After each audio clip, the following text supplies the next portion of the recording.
అల్లూరు జిల్లా రంపచోడవరం నియోజకవర్గం వైరామవరం మండలం ఎగువ భాగం అలాగే మారేడుమిల్లి మండలం చావడకోట పంచాయతీలో బొడ్లంక పెళ్లి కాలువ గత 2 రోజుల నుండి కురుస్తున్న వర్షాల వల్ల ఆ బ్రిడ్జిపై కాలువ పొంగి పారుతుంది. దీంతో గ్రామాలకు రాకపోకలు నిలిచిపోయాయి.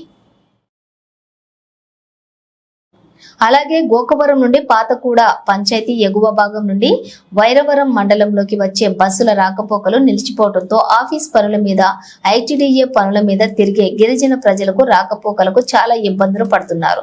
గతంలో కూడా ఈ కాలువ గురించి స్థానిక ప్రజాప్రతినిధులకు, ప్రభుత్వ అధికారులకు విన్నవించుకున్నా పట్టించుకున్న పాపాన పోలేదని, కనీసం ఈ ప్రభుత్వం అయినా స్పందించి సమస్య పరిష్కరించాలని స్థానికులు కోరుతున్నారు.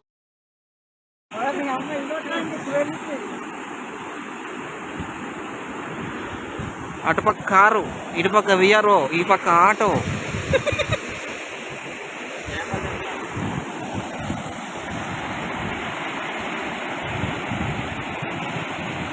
చేపల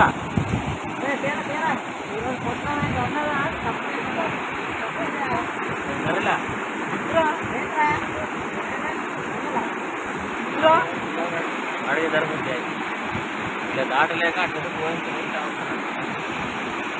తులసిదాస్ మా